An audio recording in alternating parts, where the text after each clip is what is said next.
오늘은 에스겔서 3장 16절에서 21절의 말씀을 가지고 파수꾼이 가져야 할 태도, 이런 제목으로 함께 하나님 말씀 상고합니다. 이 파수꾼에 대해서 잘 알려고 하면 에스겔서 33장 1절에서 9절의 말씀과 이사야서 56장 9절과 10절의 말씀을 읽으시면 파수꾼에 대해서 여러분들이 잘 알 수 있어요. 그래서 이 파수꾼에 대해서 여러분들이 올바른 태도를 가지고 살아가는 우리 모두가 되면 좋겠습니다. 사람과 사물은 저마다 고유의 사명이 있습니다. 우리가 모인 이 공간을 밝혀주는 등이 있어요. 천장에 보게 되면 LED 등이 있는데 이 LED 등은 빛을 내는 것입니다. 그런데 빛이 안 난다 그러면 전문가를 불러서 수리를 의뢰합니다. 어디가 고장인지 봐주십시오 이야기해서 수명이 다 됐다든지 아니면 고칠 수 없다든지 하면 대체하게 되어지고요. 그리고 이제 고칠 수 있다 그러면 고쳐서 사용하게 되게 되는 것입니다. 여러분, 사명이 뭐냐 하면 맡겨진 임무입니다. 그러니까 내가 원해서 하는 일이 아니라 누군가에 의해서 맡겨진 일이라는 거예요. 사명이 뭐냐면 주어진 명령이라는 것입니다. 그러니까 내게 주어진 명령이고 맡겨진 임무이기 때문에 우리가 이 사명은 설렁설렁 대충대충 해서는 안 된다는 거예요. 맡기실 때는 의도가 있어요. 맡기실 때는 믿고 맡기는 거거든요. 그러니까 우리가 이 사명에 대해서 어떻게 인식을 가져야 되느냐면 이 사명은 목숨 걸고 완수해야 되는 거예요. 사도행전 20장 24절에 사도 바울이 이렇게 고백합니다. 그가 다메섹에서 예수를 만나고 난 다음에 그는 내게 주신 복음 전하는 사명, 그 사명을 감당하기에는 내 생명을 조금도 귀한 것으로 여기지 아니한다 라고 고백하게 되어졌습니다. 그러니까 사명은 목숨보다 귀한 거예요. 사명은 목숨보다 더 중요시 여기는 모습을 가지고 그 사명을 감당하기 위해서 노력해야 되는 것이죠. 만약에 사명을 감당하지 못한다 그러면 사명을 맡기신 누군가가 맡겼을 터인데 그 맡긴 사람을 실망시킬 수밖에 없습니다. 그러니까 우리를 만드신 하나님이 우리를 통해서 하시고자 하는 일이 있어요. 그런데 우리가 그 일을 못하면 하나님의 마음을 아프게 하는 거예요.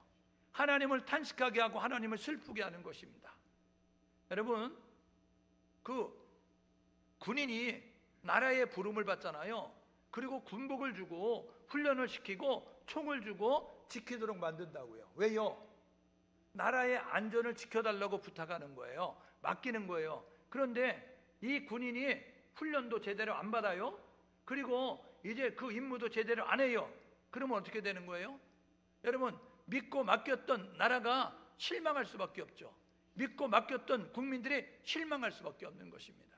그러므로 저와 여러분 모두가 사명의식과 사명인식이 분명한 가운데서 열심을 다하여서 최선을 다하여서 사명을 감당할 수 있는 우리 모두가 될 수 있기를 주님의 이름으로 축복합니다.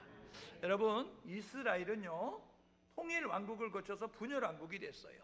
근데 분열왕국이 북이스라엘과 남유다로 나눠졌는데 북이스라엘이 아수르라는 나라의 멸망을 당합니다. 그리고 나서 약 150년 뒤에 남유다도 이제 바벨론이라고 하는 멸망을 당하게 되는 거예요. 왜 북이스라엘이 멸망을 당했을까? 왜 남유다가 멸망을 당하게 됐을까? 그것은 출애굽기 19장에 하나님이 애굽에서 종살이 하던 이스라엘 백성들이 이끌어내셔서 그래서 젖과 꿀이 흐르는 가나안 땅으로 인도해 가시면서 시내산에 이르게 됐을 때 출애굽기 19장 5절 6절에 보니까 계약서를 중개인인 모세에게 들려줬어요. 그래서 모세가 중개사가 됐습니다. 그래서 하나님과 이스라엘 백성들 사이에 계약서를 가지고 가서 주인이 이렇게 원하셔. 그러니까 이것에 맞다고 생각하면 사인하고 맞지 않다고 생각하면 사인하지 마. 이렇게 이야기했어요. 그래서 이스라엘 백성들이 그거 보고 사인했습니다. 알겠습니다. 사인의 내용, 그 계약서의 내용은 뭐냐면 하나님께서 이스라엘의 왕이 되겠다는 거예요. 여러분, 왕은 백성을 보호할 책임이 있습니다. 여러분, 왕은 백성에게 필요한 것을 공급해 줄 책임이 있어요. 왕은요 백성들을 인도할 책임이 있어요. 그런데 하나님이 내가 너의 왕이 되고 싶어 이렇게 이야기했어요. 그러니까 계약서에 사인하는 순간 하나님은 이스라엘의 인도자가 됐고 이스라엘의 보호자가 됐고 이스라엘에 필요한 것들을 공급하는 공급자가 됐습니다. 그래서 그들이 뭐라고 이야기하냐면 출애굽기 19장 6절 이하에 보십시오. 모세에게 들려줬던 그 계약서에 사인하고 난 다음에 그들이 뭐라 그러면 우리가 하나님 말씀 다 준행하겠습니다. 하나님 말씀대로 다 살겠습니다. 라는 모습 가지고 이렇게 계약이 체결됐거든요. 그런데 그들이 가나안 땅에 들어가서 통일 왕국, 분열 왕국이 되면서 그들이 했었던 일은 뭐냐면 멸망당할 일을 행하는 것입니다. 북이스라엘이 멸망당할 때 왜 멸망당했느냐? 남유다가 멸망을 당할 때 왜 멸망당했느냐? 세 가지 이유인데요. 첫 번째는 뭐냐면 하나님을 왕으로 인정하지 않았습니다. 출애굽기 19장 5절에 분명히 하나님을 왕으로 인정하겠다고 자기들이 사인했거든요. 그런데 왕 안 정하겠다는 거예요. 그래서 사무엘상 8장 5절에 보니까 사무엘에게 와서 이스라엘 백성들의 12지파의 대표가 뭐라 그러면 우리에게 왕 세워주십시오 이야기하는 거예요. 그러니까 여러분 하나님을 왕으로 인정하지 않겠다는 거예요. 그래서 그들은 하나님을 대체할 것들을 만들었습니다. 어떻게 해요? 우상을 하나님 수준에 올려놓고 야 이것도 신이다 라고 이야기하면서 비나이다 비나이다 하면서 그 신을 섬기는 우상 숭배가 만연하게 됐어요. 열왕기하 17장 여러분 내용을 보게 되면 북이스라엘 멸망당하거든요. 근데 열왕기하 17장 19절에 뭐라고 이야기하면 유다도 이렇게 이야기하면서 북이스라엘 멸망당할 때 남유다도 별반 이제 다르지 않는 모습을 가졌다는 거예요. 그래서 여러분 19장 열왕기하 17장 여러분 33절에 보게 되면 이렇게 이야기합니다. 뭐라고요? 그들이 하나님도 경외하고 여호와도 경외하고 다른 신들도 섬겼더라 이야기하는 것입니다. 이게 뭐냐면 종교다원주의거든요. 이게 뭐냐면 종교혼합주의거든요. 이게 뭐냐면 종교연합주의입니다. 뭐라고요? 모든 신은 똑같다라고 생각하는 거예요. 그래서 아무 신이나 하나 믿으면 돼, 아무 종교나 하나 가지면 돼 라는 모습 가지고 행동하는 모습을 가졌어요. 하나님께서 배교한 이스라엘 백성들, 우상 숭배하는 이스라엘 백성들, 그리고 하나님 말씀 불순종하는 백성들을 북이스라엘은 아수르라는 나라에, 남유다는 바벨론이라고 하는 나라에 멸망하도록 진노하셔서 징계하셨다는 것입니다. 그래서 하나님께서 그 징계 가운데서도 이 이스라엘 백성들을 생각하셨어요. 그래서 남유다는 세 차례 포로로 끌려가거든요. 바벨론에. 그때 1차례 끌려갔던 사람들 가운데 대표적인 사람이 지난주에 말씀드렸던 이 다니엘과 세 친구가 있습니다. 다니엘과 세 친구는 이제 그 바벨론의 왕궁에서 왕과 신하들과 함께 생활하면서 고위 관직에 있는 사람들, 세상의 그 지도자들과 함께 어우러져서 하나님의 뜻을 말하는 자가 되었어요. 그리고 8년 뒤에 2차 포로 침공을 통해서 바벨론을 끌려가는데 끌려갔던 사람들 가운데 대표적인 사람이 누구면 에스겔 선지자와 귀족들이 끌려갔고, 그리고 11년 뒤에 BC 586년에 이 남유다는 바벨론 멸망당하는데 그때의 마지막은 시드기야 왕이었고, 그는 두 눈이 뽑혔고, 그리고 자기가 보는 앞에서 이 왕자들은 칼에 죽는, 참수에서 죽는 모습을 갖게 됐고, 착고에 채워가지고 바벨론에 끌려가서 그곳에서 살다가 죽는 것이 이 마지막 남유다의 왕의 생애였다라고 이야기하는 거죠. 여러분, 바벨론에 끌려갔던 그들에게 하나님이 선지자를 보냈어요. 다니엘이라고 한 선지자는요 1차 포로로 끌려갔거든요. 다니엘의 뜻이 뭐냐면 하나님은 나의 재판관이시다. 하나님은 재판관이라는 것은 하나님은 심판주가 된다는 거예요.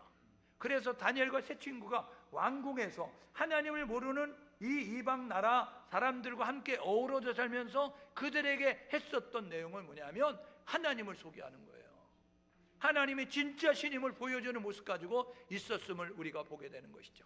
그러면 여러분 8년 뒤에 2차 포로로 끌려갔던 에스겔 선지자는 바벨론의 어디에서 활동했느냐? 바벨론에 끌려갔던 남유다 백성들 사이에서 아침에 눈을 뜨면 만나는 그 백성들 사이에서 포로로 끌려와서 절망하고 탄식하고 있는 그 백성들에게 하나님의 메시지를 전달하는, 위로와 소망의 메시지를 전달하는, 회개하라고 회개 촉구하는 메시지를 전달하는 역할을 감당했던 사람이 에스겔 선지자입니다. 그러니까 하나님께서 진노하셔서 하나님을 잊어버린, 우상을 섬기는, 말씀에 불순종하는 그들을 심판하시지만 심판 가운데서도 그들에게 회개하고 돌아오기를 원하셔서 하나님의 선지자를 파송하게 되어진 거예요. 그래서 에스겔은 백성들 사이에서 활동하게 되어졌다는 것입니다. 여러분, 오늘 본문에 보게 되니까 17절에 하나님이 이 에스겔을 부르셨다는 거예요. 에스겔은요, 에스겔서를 기록했는데 48장으로 이루어져 있거든요.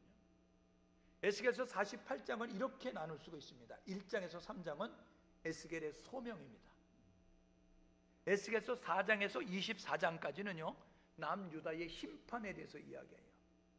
25장에서 32장까지는요 남유다 주변 나라에 대한 하나님의 심판을 이야기해요. 그리고 에스겔서 33장에서 48장까지는요 이스라엘의 회복과 성전 회복에 대해서 이야기합니다.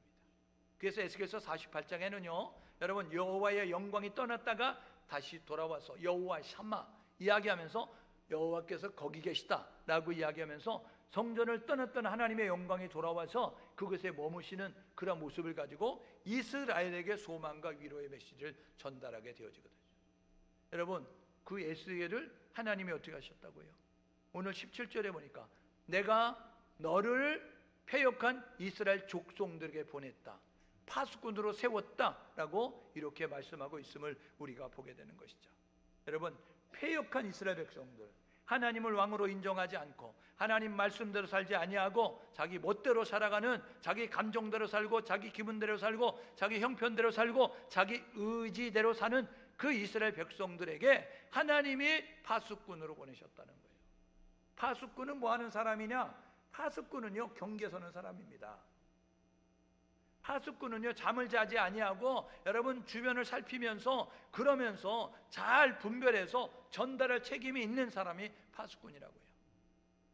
여러분, 보초를 서는 사람이 이어폰을 끼고 음악을 듣고 있으면 되겠어요?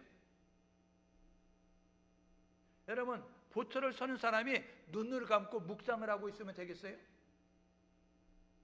아니요. 보초를 서는 사람은요 두 눈을 똑바로 떠야 되고요, 귀를 쫑긋 세우고요, 여러분 아주 작은 소리에도 귀 기울여서 잘 살피는 모습이 있어야 되는 거예요. 집중력이 필요하다고요.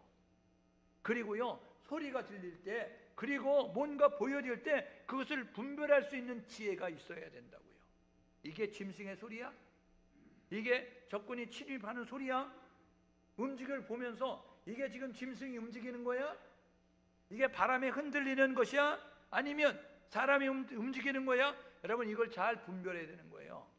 그리고 파수꾼이 해야 될 일은 뭐냐면 침묵하는 게 아니에요. 나만 보고 있는 게 아니고요, 나만 듣고 있는 게 아니라 내가 본 것을, 내가 들은 것을 정확하게 전달할 책임이 있어요.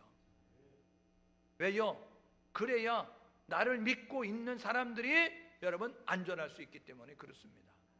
그러니까 나를 믿고 있는 사람들에게 바른, 올바른 그러한 경고, 올바른 소식을 전달하기 위해서 깨어 있어야 되고 분별력을 가져야 되고, 그래서 내가 혼자 처리할 수 있는 일인지 아니면 이제 저들에게 깨워서 저들로 준비하게 만들고 저들로 방비하게 만들고 저들로 도망하게 만들고 그렇게 할 수 있어야 되는 것인지를 우리가 분별해서 잘 전달하는 모습이 되어야 된다는 것이죠. 그 파수꾼은요 깨어 있고 잘 들어야 되고, 그리고 잘 분별할 수 있도록 지혜와 지식이 있어야 되는 거예요. 여러분, 그 양치기 소년을 아십니까? 양을 치던 소년이요 들판에서 양을 치는데 너무 심심한 거예요. 그래가지고 이렇게 얘기했어요. 마을에다 대고, 야, 늑대가 나타났다. 그랬더니요 양을 돌보는 이 소년이 이야기하니까 이 동네 사람들이 몽둥이를 들고 늑대를 쫓겨서 헐레벌떡 그 동산 위로 올라왔어요.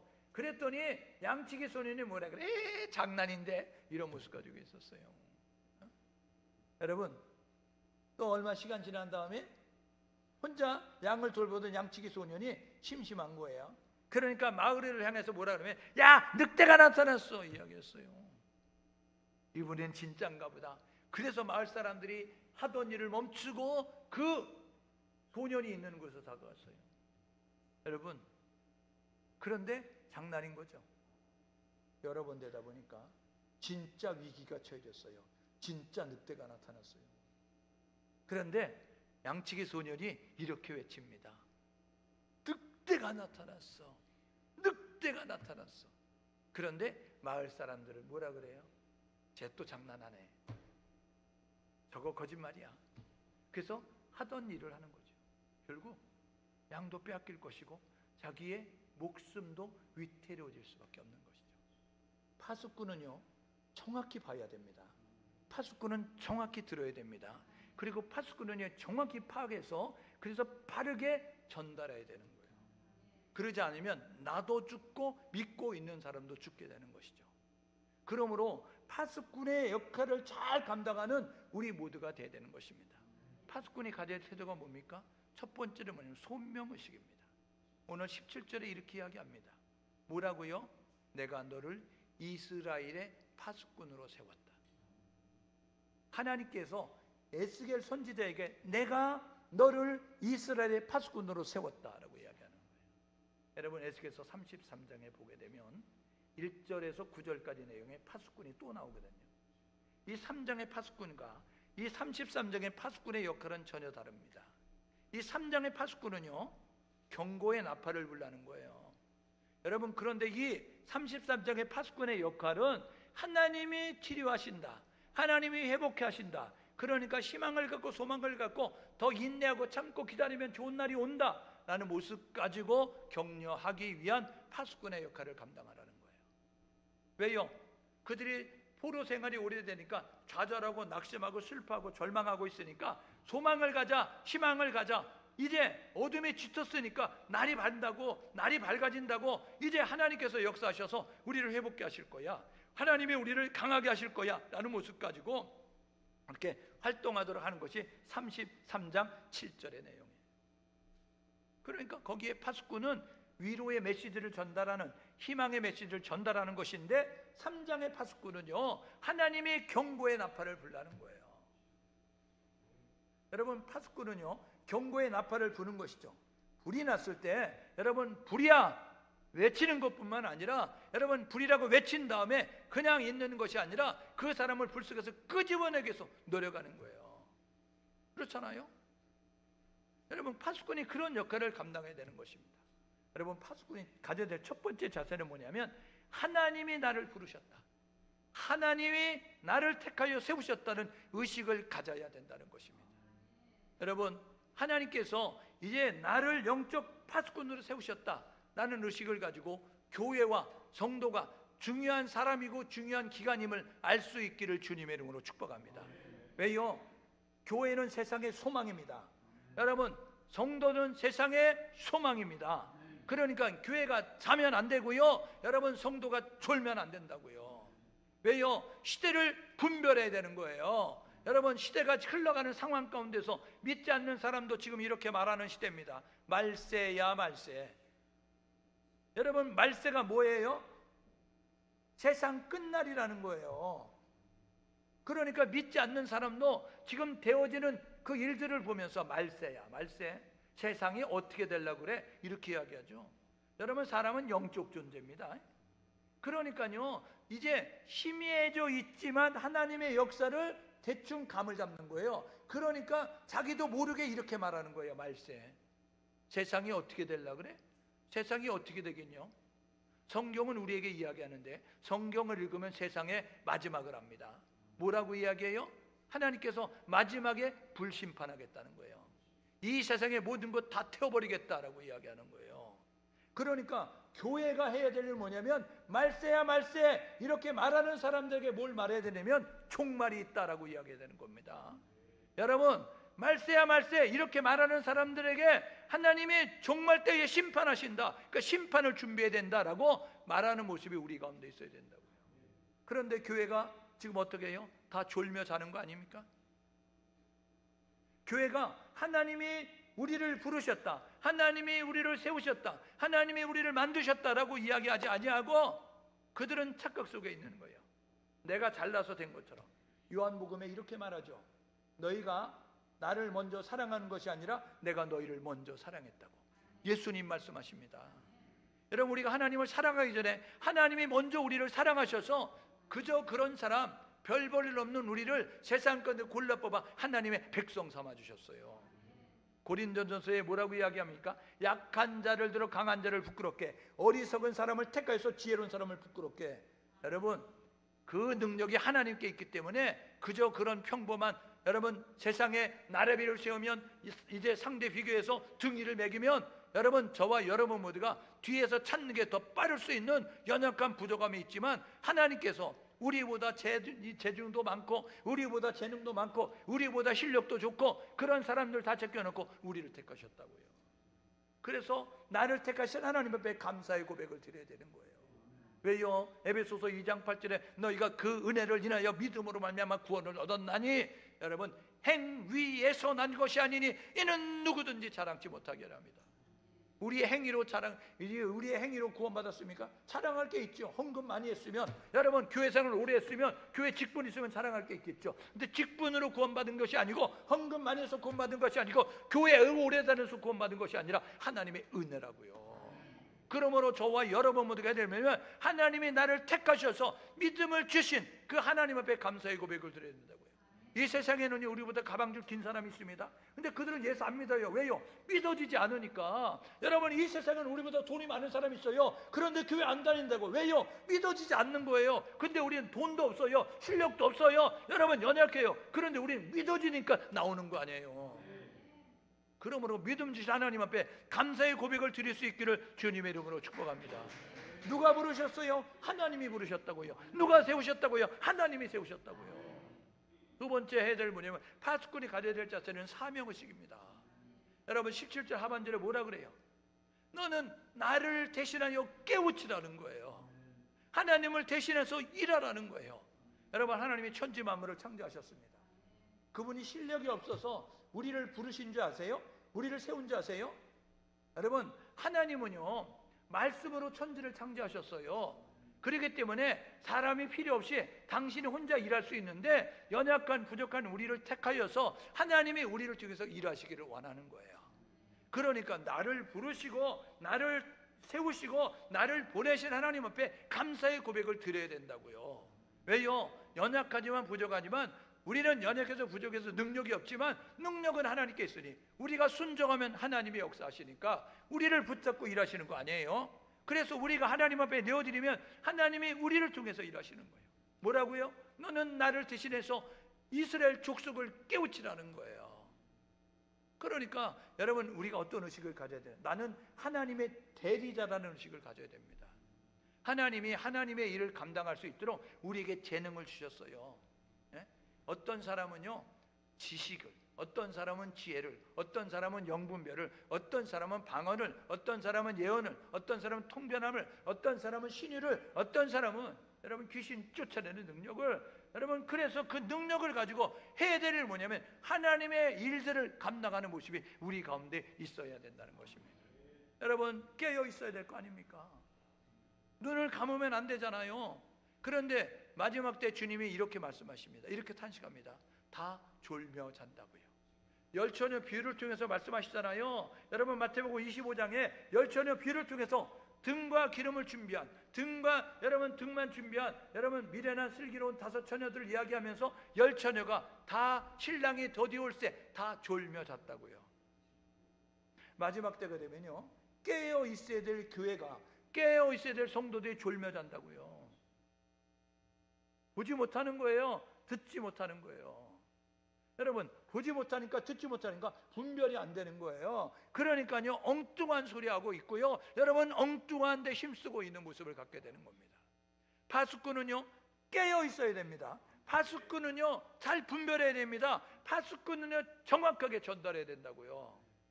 지금 교회가, 성도가 해야 될 일은 뭐냐면 세상을 향하여서 여러분 분별하는 능력을 가져서 분별해서 세상 속에 정확히 전달해야 된다고요. 하나님의 의도와 하나님의 계획을 전달함이 우리 가운데 있어야 된다고요. 우리는 교회는 성도는 사명이 있습니다.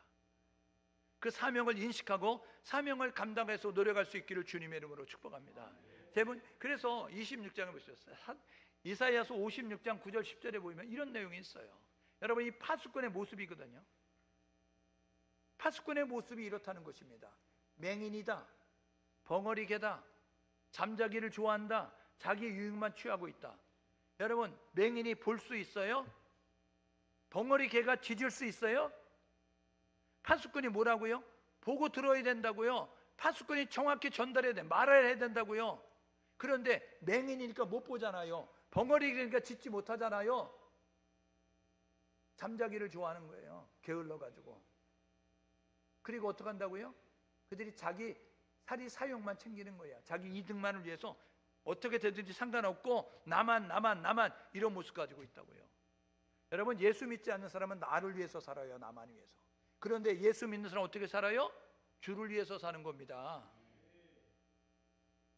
하나님의 형상 따라 지음받은 지옥 갈 수밖에 없는 사람들을 위해서 사는 것이 믿음의 사람이 살아야 될 삶의 자세인 거예요. 그러므로 저와 여러분 모두가 해야 될 뭐냐면 영안을 열어, 이 영의 길을 열어서 보고 들을 수 있어야 되고요. 그리고 저와 여러분 모두가 분별해서 정확하고 분명하고 큰 소리로 외칠 수 있는 우리 모두 될 수 있기를 주님의 이름으로 축복합니다. 여러분, 파수꾼이 가져야 될 자세는 세 번째는 편견을 버리라는 겁니다. 오늘 19절 21절에 보십시오. 악인, 의인을 이야기한다고요. 악인에게 너희들이 가서 말하라라고요. 분별하지 못하는, 알지 못하는 사람들에게 말하라는 거예요. 그래서 말해서 듣지 않으면 그들의 죄값은 그가 당할 것이고 핏값은 너가 이제 면함을 받게 될 거야. 근데 말하지 않으면 너가 핏값을 받게 될 거야. 이렇게 이야기하는 거예요.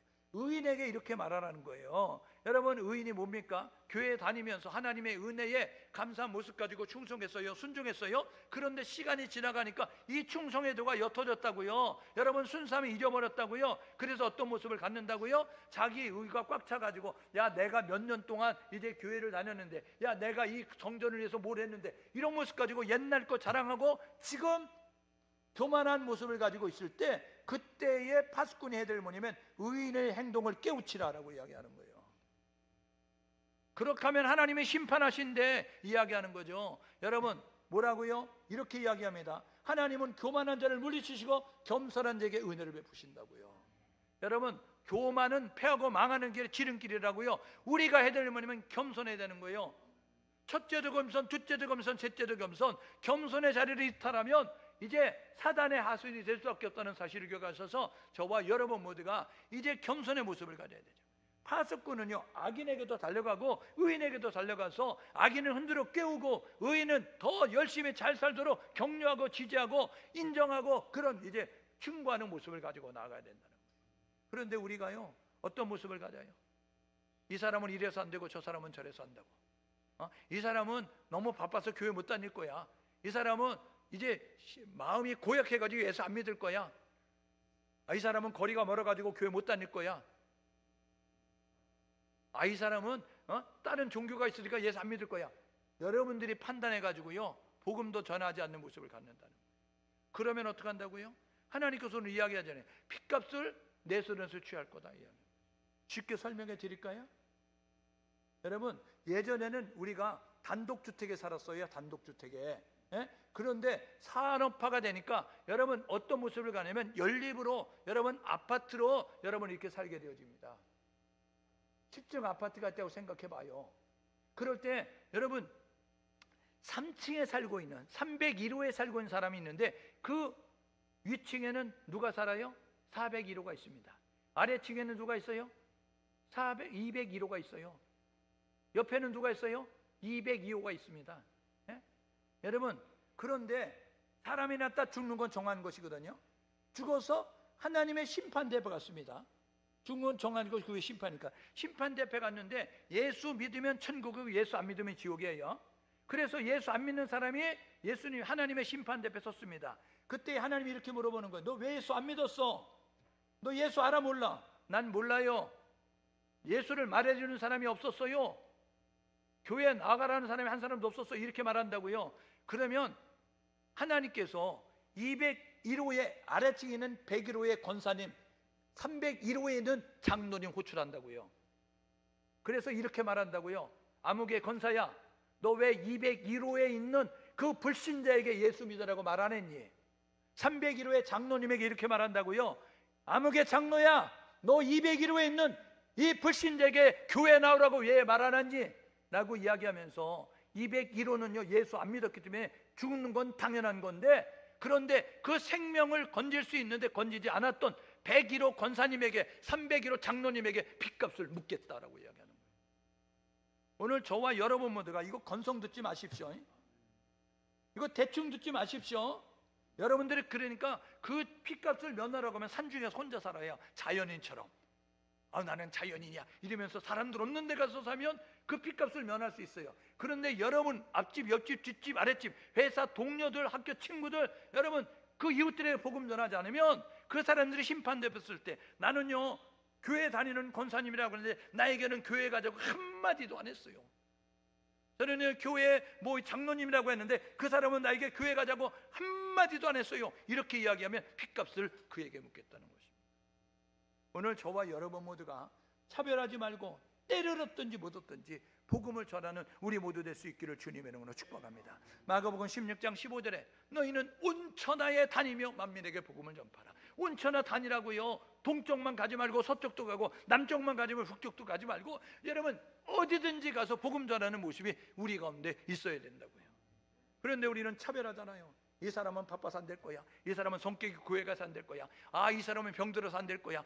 이 사람은 여러 가지 이유를 대면서 안 될 거야, 안 될 거야, 안 될 거야, 안 될 거야. 안 된다고 생각하면 안 되는 것입니다. 여러분 된다고 생각하면 되는 거예요. 말은 씨앗입니다. 여러분 말은 심는 거예요. 우리가 심는 대로 되는 거예요. 안 된다, 안 된다 그러면 안 됩니다. 죽을 거야, 죽을 거야, 죽는다고요. 나가 죽어 그럼 나가 죽는다고요. 흥해라 하니까 흥하는 거예요. 예? 여러분 우리 코 얼마나 많이 흘렸어요. 그때마다 어른들이 뭐라고 그랬어요? 예? 흥해라 그랬잖아요. 예? 여러분 우리가 의식하지 않고 흥해라 여러분 그래서 잘 된 줄 믿습니다. 예? 나가 죽어라 그랬더니 나가 죽잖아요. 예? 오늘 저와 여러분 모두가 혀에 권세가 있다고요. 여러분 입술에 능력이 있다고요. 죽고 사는 것이 혀의 권세 달려져 있음을 깨닫고 저와 여러분 모두가 이 예수를 말할 수 있는 우리 모두 될 수 있기를 주님의 이름으로 축복합니다. 여러분 이 파수꾼이 사명을 감당했거든요. 듣든지 아니 듣든지 그거는 상관없어요. 반응하든지 안 하든지 상관없어요. 해야 될 일은 파수꾼은 전달하는 거예요.